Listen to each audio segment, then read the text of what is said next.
Released in 1993 by Wizards of the Coast, Magic was the first trading card game and had approximately 50 million players as of February 2023. With a rich history of 30 years and ongoing, some of the history is filled with fun memories of competition and joy. And some of the history is filled with some of the most hated cards I've ever seen. Their names will get players' heart racing and blood pressure pumping in anger. So hi everyone, it's your boy Dahero, and today we're diving into the most hated cards in Magic's history. Let's go!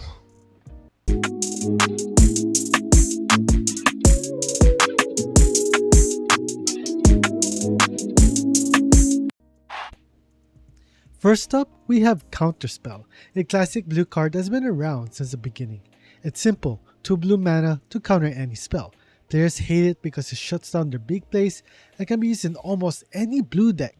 It's the embodiment of blue control, and if you ever had your game-winning spell countered, you know why this card is so despised. Counterspell debuted in Alpha, the very first Magic set released in 1993. Its ability to negate any spell for just 2 blue mana made it an instant staple in control decks. Over the years, its presence has been both a blessing and a curse for players.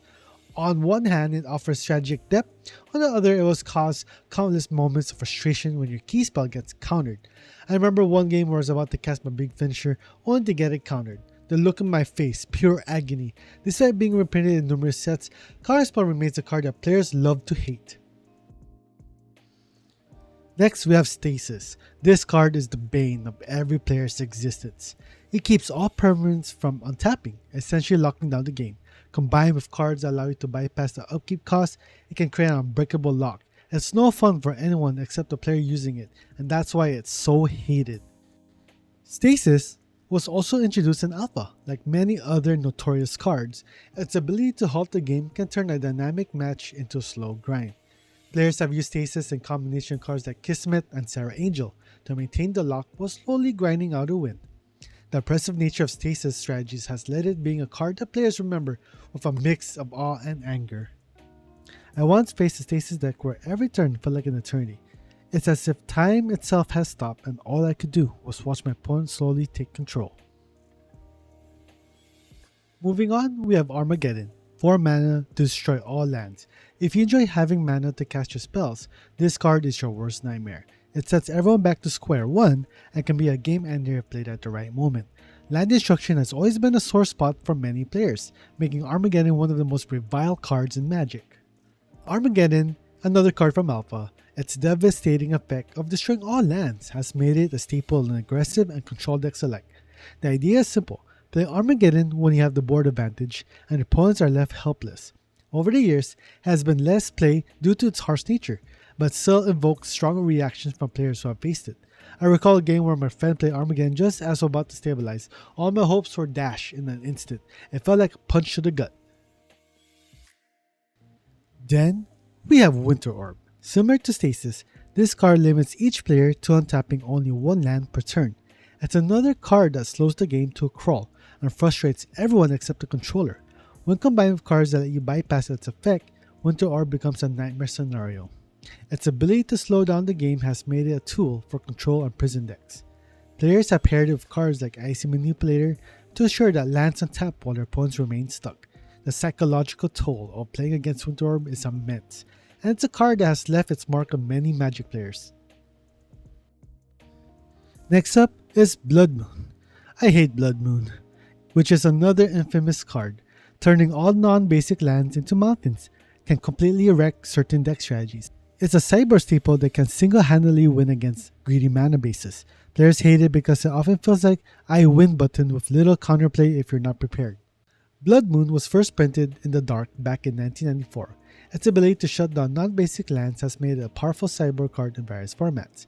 Decks that rely heavily on multicolored lands can be completely dismantled by a timely Blood Moon.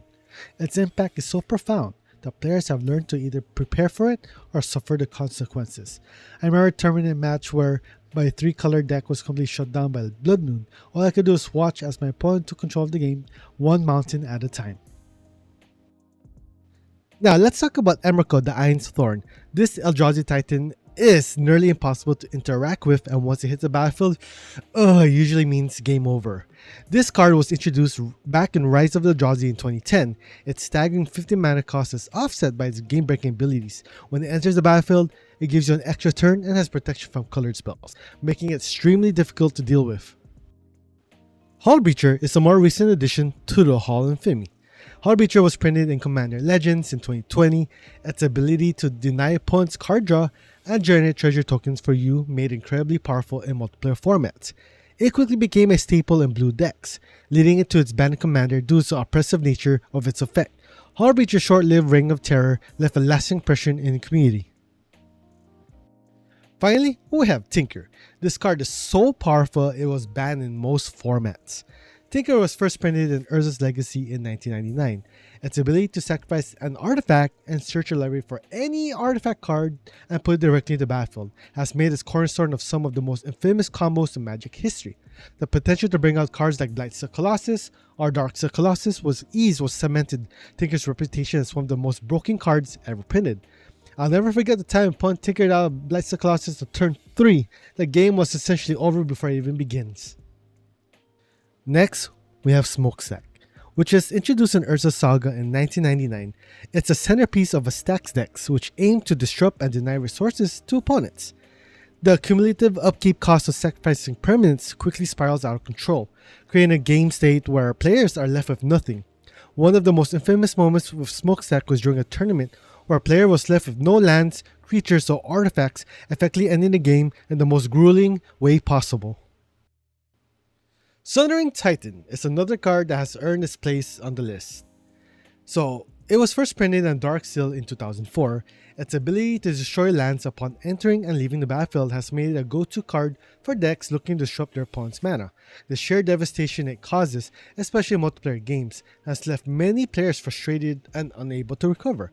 I recall a Commander game where Sowing Titan hit the board and immediately took out 6 lands, leaving the table in shambles. Another recent addition is Opposition Agent, that has quickly become one of the most hated cards in Magic history. So Opposition Agent was introduced in Commander Legends in 2020. Its ability to control opponent searches and tutors effect has made it a powerful, unoppressive card in many formats. The card effectively turns one of Magic's core mechanics into a tool for the controller, leading to some incredible frustrating moments for opponents. I once saw a game where Opposition Agent completely shut down a combo deck.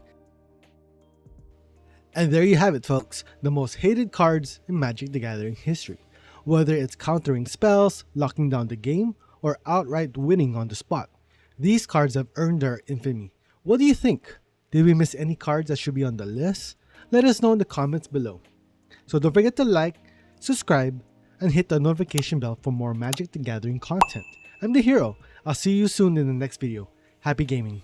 Oh, and one more thing. Remember, while these cards might be hated, they're also a big part of what makes Magic the Gathering interesting and diverse game. Embrace the challenge and keep on playing. Catch you next time.